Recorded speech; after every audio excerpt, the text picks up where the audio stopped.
The harrowing story of Taza Simona reveals the devastating impact of generational abuse within a family system tainted by a sex cult. Born into unimaginable circumstances, Taza endured systematic abuse beginning at age 6, when her mother and her mother's husband subjected her to severe physical assault at the ARPA Crossing Apartments in Muskegon, Michigan. During this incident, her mother pinned Taza's arms while her husband delivered repeated blows, an experience Taza described as more agonizing than a single knockout punch. The sexual abuse began with her mother coercing her to perform oral acts on the boyfriend, with Taza's mother physically restraining her daughter during these assaults. Taza recalled trying to push away, only to have her mother grip her wrists. When the man asked to ejaculate in Taza's mouth, her mother's response, "Oh, we're not going that far," became permanently etched in Taza's traumatized memory.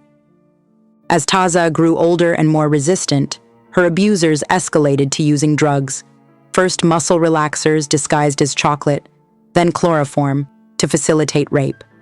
She would regain consciousness to find evidence of assault on her body.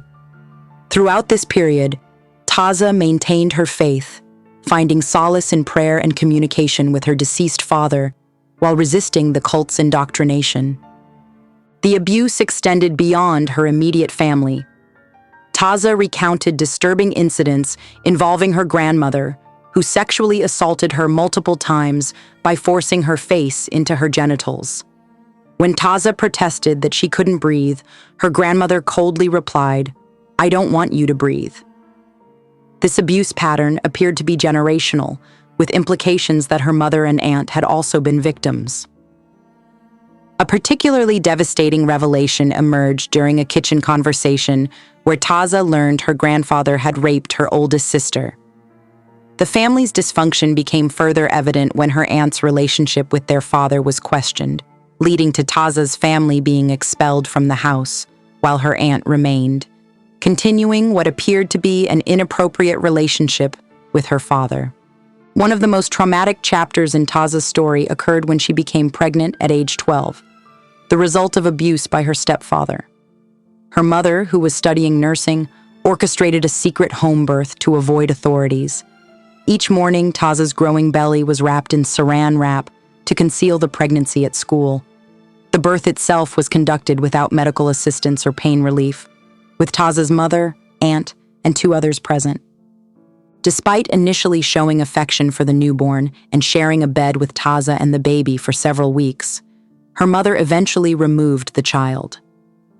The trauma of pregnancy, birth, and sudden loss of her baby at such a young age was compounded by her family's insistence that the pregnancy never occurred. Taza's mother's nursing background enabled her to manage the delivery professionally, including cutting the umbilical cord and handling the placenta.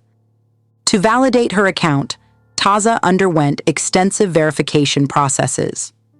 She passed 2 8-question lie detector tests administered by Howard Swabash, a specialist known for his work on Dr. Philippine's medical examination by an OB-GYN, revealed extensive internal scarring that corroborated her story.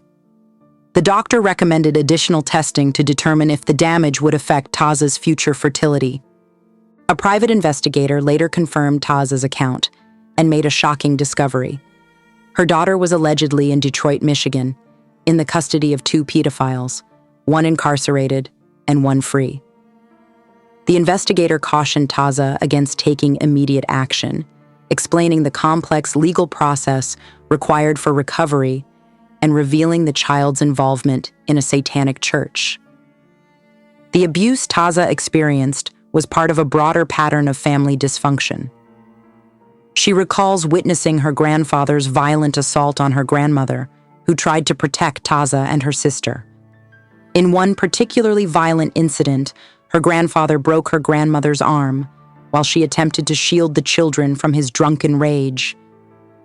The incident ended with her mother discovering a blood-splattered room, highlighting the intergenerational nature of the abuse. Despite these traumatic experiences, Taza has shown remarkable resilience. She graduated high school and gained acceptance to multiple colleges, ultimately choosing Texas Southern University.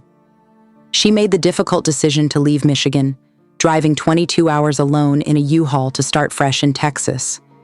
This journey, while lonely, represented both an escape from her traumatic past and a step toward a better future. Taza's story illuminates the sophisticated nature of abuse, noting that perpetrators often maintain respectable appearances. She emphasizes the importance of recognizing behavioral signs of abuse, rather than focusing solely on physical appearance or social status. Her mother's refusal to take a lie detector test to address Taza's accusations speaks volumes about the complex dynamics of denial and complicity within abusive families. Regarding potential reunion with her daughter, Taza acknowledges the challenges, but expresses willingness to sacrifice everything to provide care and healing. She understands the profound loneliness her daughter may feel, having experienced similar isolation herself. The separation from her siblings, each suffering in isolation, demonstrates how effectively abuse can fracture family bonds. Today, Taza uses her voice to inspire other survivors, emphasizing that circumstances need not define one's future. She particularly regrets leaving her younger sisters behind when her stepfather joined the military, understanding now that their mother, trapped in her own trauma, couldn't provide the protection they needed.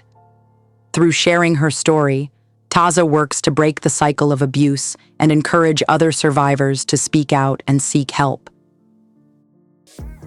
Thanks for listening to No Tears for Black Girls. If you enjoyed our show, please take a moment to leave us a 5-star rating, hit that subscribe button, and give us a follow on social media. Your support means the world to us and helps us continue sharing these important stories. Stay blessed, stay loved, and most importantly, stay safe.